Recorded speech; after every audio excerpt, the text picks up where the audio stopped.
Dave, first, just with Will Smith, you have him in as the DH again tonight. What's kind of the plan with him, and when do you see that he's going to be ready to be behind the plate again? Will start tomorrow behind the plate, and the thought was he's only going to catch one of two, the day game after the night game, so just to give him an extra day and then get him back in there tomorrow. Do you have to kind of be mindful when it comes to him with how many days he can go back to back when he's behind the plate, or do you feel like he's built up to go multiple? You have to get to that point still.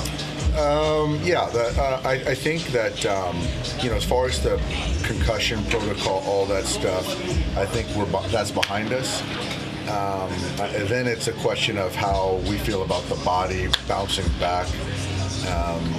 So I think the thought of having him catch a day game to then have the time to recover for the night game, I feel good about him doing that. And then I think from there we'll go from there and kind of read and react. Just considering that, like, Will's already had a concussion, JD's already had some back issues. Like, when JD's healthy, is there a consideration of DH Will a little bit more, just to protect him a little bit, protect JD's back a little bit too? I think once JD gets back,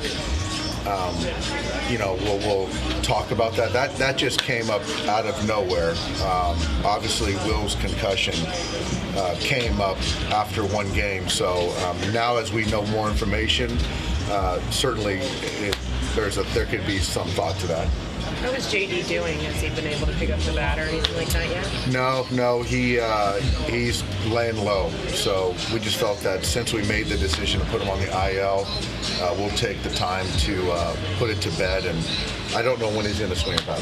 Are you hopeful that it'll be 10 days with him, or is it kind of too early to determine kind of maybe when he'll be back? I'm hopeful.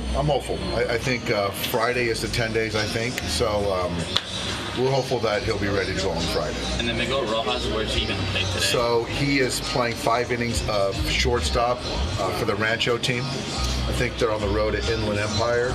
And he'll play 5 innings and take some at-bats. And then we'll see how it goes tomorrow. And the hope is that he'll be back with us on Monday. Dave, would you have brought Gratterall back for another inning if Vargas doesn't hit that home run? Yes. Okay. Yeah. I wasn't sure if you were kind of making that decision with 2 games in mind tonight. Yeah. I think that a lot of times if you have the opportunity to try to, maximize the arms to win multiple games in that situation, he put the fire out. We tacked on having Shelby, behind him. We felt it was good to have now Brewstar ready to go today. Going back to you said in the past with players, when it comes to knowing and finding out who they are, is when things don't go as well for them. Is this one of the tests for James Outman? Yeah, it is. It is. But I think for me, I already know the answer. It's been a tough few games for James, but even today, just coming in fresh and positive, expecting something good to happen, as opposed to kind of running away, hiding. So for me, you do learn from players once you have a little bit of struggle, but our expectation is that James is going to be just fine. Are you seeing anything different about the way he's being attacked? Not necessarily. I think in Pittsburgh, I think Keller was going hard on him. Velocity up, cutters in, and these guys are clearly trying to spin him. And so it's been different, and I think that right now it seems like every borderline pitch is going against him. And when you're not going well, that's what happens. What have you learned about Vargas? Because the season didn't start out the way it started out for Outman, and it seems like he's starting to come out of it. I think he is. I think that Miguel had to deal with that thumb. I think there was a little bit more to that than he probably led on, but to his credit, wanted to keep playing and being there. But yesterday specifically, I saw much better aggressive swings. Even the foul ball that he fouled off on the 0-1 breaking ball before the homer, I thought was an aggressive swing. So, we're going to keep running him out there and show that we believe in him. But he's a heck of a player, and I just think that he's got to continue to be aggressive at the plate. Do you feel like he was too timid, just considering he wasn't swinging to start spring training at all, and obviously drawing a lot of walks early on, so getting some success there? Do you think that was sort of bled into maybe a slower start for him? Yeah, I think that there's a little bit of passivity, which I don't want to talked out of both sides of my mouth because he was taking walks and controlling the strike zone. I do think that the thumb took away a little bit of aggressiveness with the bat speed. So when he was firing, he was a little late and not as aggressive with the bat, but I think it was at the thumb for me. How tough is it kind of doing what he's doing? Obviously learning big league pitching, but obviously on the defensive end, kind of getting reacquainted with second base and playing at this level. How difficult is that for a player to handle both of those things? It's tough. It's tough. I mean, we've had to do it with Will Smith. We've had to do it with Gavin Lux. Cody Bellinger had an easy transition. But it's not easy playing a position essentially that you really haven't played a whole lot. Learning the pitchers that you haven't seen. The third deck, not phasing him. Playing here, not phasing him.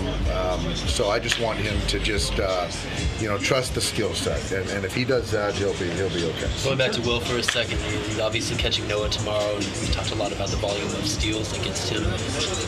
Do you go into the Noah start now kind of expecting that Will is going to have to be throwing and be ready for that? Yeah, I think so.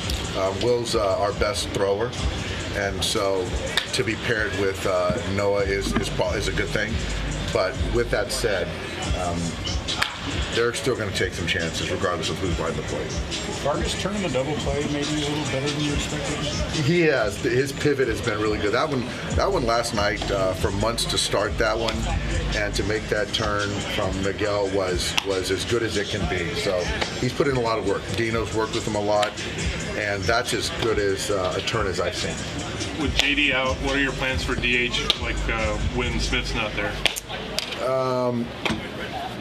Yeah, I think that, if we can get Austin in there catching versus a left-handed pitcher, to have Will be the DH, and then either, Jason, David, some left-handed hitter, kind of filling that role. With Rojas, you mentioned play today. Is it tomorrow off, or is there a chance he would play 2 weeks? He's off. He's not going to play the field tomorrow. Yeah. There's a chance that if he feels good, that he can DH tomorrow, take a few at bats. Yeah. With Kershaw, is this the best he's felt physically to start the year in a couple of seasons, 2 or 3 seasons? Yeah, it is. It is. It is. Yeah. To the question, it's hard to kind of go back to every April, but I do think that in recent memory, this is as good of a winter, as good of a spring, and as good of an April as he's felt. How important is the first pitch strike been for him this year? This is the last few starts. You know what, Mike? I don't know the exact numbers, but it's always important to him. And he's just really good at acquiring strike one, and that's a big key to his success. Go back to Rojas. How much shortstop do you expect Mookie to play once Rojas is back?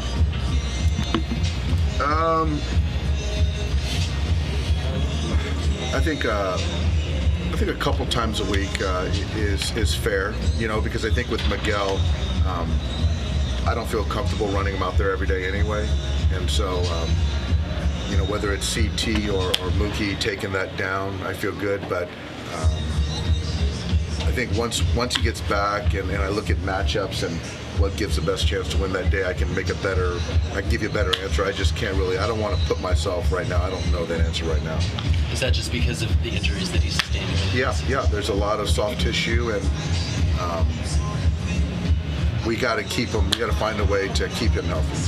Is he going to be used as a late inning defensive replacement? Maybe Sure. More than he Yeah, absolutely. Since he was out here, Dave, where is Walker in this program? Walker, from what I heard, he touched 88 miles an hour today on flat ground, so that's pretty impressive. So he got out to, I think, 150 today, felt good. Took in a basketball game yesterday up in the Bay, and he's doing all right. Sounds like he's pretty close then. I'm guessing since he's at 150, the amount is somewhat close.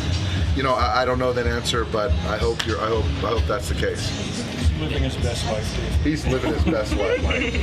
And Dave, today you're facing the best left-handed hitting team in the league. You guys are towards the bottom. What's your assessment of you get the bats against lefties this season, and what are you hoping to see against Montgomery tonight?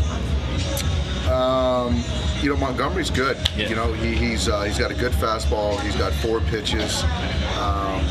Has had his way with left-handed hitters. I think for us, I thought we had a really good approach against Flaherty yesterday. And, we've had a tougher time putting 2 offensive performances together. But I think he's going to spin our guys and just try to, not chase below. If we can get him up in the zone, I think we should fare pretty well tonight. Yeah, and then with Trace drew a big walk against Lefty yesterday. Talked about the angles during spring training. What have you seen from him so far against Southpaws? Trace is trying to figure it out versus lefties. I think that certain lefties try to crowd him. The Romero tried to crowd him, got behind the count.